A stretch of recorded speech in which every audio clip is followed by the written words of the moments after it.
चलो तो आओ अपने क्या करते हैं, AS12 का एक बार रिवीजन करते हैं 1 मिनट के अंदर। क्या AS12 government grant. Government grant क्या होता है? गवर्नमेंट से अगर हम लोग को कुछ मिलता है तो उसको क्या बोलते हैं? गवर्नमेंट ग्रांट बोलते हैं। अच्छा, ये स्कोप AS12 के अंदर दो चीज इंक्लूड नहीं होता। क्या? टैक्स एग्जम्पशन अगर मिल रहा है तो इंक्लूड नहीं होता, और अगर government as a shareholder participate कर रहा है तो इंक्लूड नहीं होता। अच्छा, गवर्नमेंट ग्रांट मिल गया, ये सोल क्राइटेरिया नहीं है कि वो हम लोग का हो गया। हम लोग उसको रिकॉग्नाइज कब करेंगे? जब दो कंडीशन सेटिस्फाई होगा। पहला कंडीशन क्या है कि हम लोग सारा कंडीशन कंप्लाई करेंगे, मोटा मोटी हम लोग श्योर है, रीजनेबली हम लोग श्योर है कि हम लोग पहला सारा कंडीशन कंप्लाई करेंगे, दूसरा ग्रांट हम लोग को मिलेगा। अच्छा, अब हम लोग इसका सीखते हैं अकाउंटिंग। अकाउंटिंग होता है दो चीज के लिए हम लोग को मिलता है, या तो फिक्स्ड एसेट्स के लिए मिलता है या तो हम लोग को एक्सपेंस के रिलेशन में मिलता है। अच्छा, फिक्स्ड एसेट्स के रिलेशन में मिलता है अगर, तो हम लोग के पास दो मेथड अकाउंटिंग करने का, मेथड 1 और मेथड 2। मेथड 1 में हम लोग क्या करते हैं, इसको हम लोग डिडक्ट कर देते हैं from cost of the asset. अच्छा, एसेट का कॉस्ट कम हो जाता है तो हर साल डेप्रिसिएशन कम हो जाएगा। हर साल डेप्रिसिएशन कम हो जाएगा मतलब हर साल का एक्सपेंस कम हो जाएगा।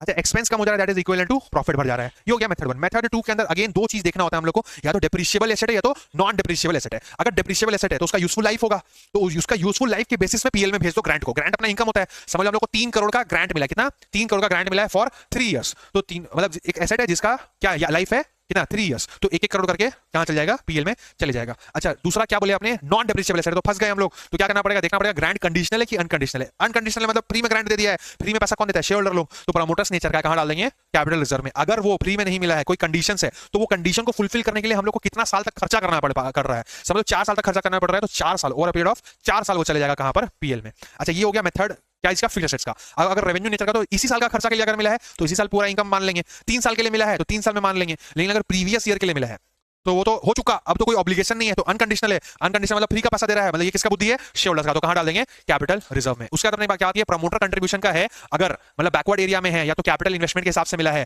या अनकंडीशनल मिला है, तो हम लोग क्या मानते हैं? प्रमोटर्स कंट्रीब्यूशन का नेचर का कहां डाल देंगे? कैपिटल रिजर्व में। उसे डिविडेंड बांट सकते हैं क्या? नहीं। उसको हम लोग इनकम में ले जा सकते हैं क्या? नहीं। लास्ट चीज क्या? अगर रिफंड हो रहा है तो हम लोग को पहला देखना पड़ेगा। सबसे पहला अगर हम लोग कॉस्ट को रिड्यूस किए थे तो अब क्या कर देंगे? कॉस्ट को बढ़ा देंगे। अच्छा, अगर हम लोग पहले क्या किए थे?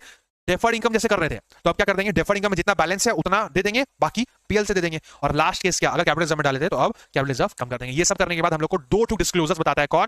AS12। कितना डिस्क्लोजर बताता है? 2। पहला क्या बताता है कि भाई नेचर क्या है, एक्सटेंट क्या है, कौन सा मेथड फॉलो किया है। दूसरा क्या बताता है, सॉरी पहला मेथड क्या है, पहला में क्या बताता है कि कौन सा मेथड फॉलो किया, दूसरा क्या नेचर या एक्सटेंट क्या है वो बताता है। चलो खत्म अपना AS12।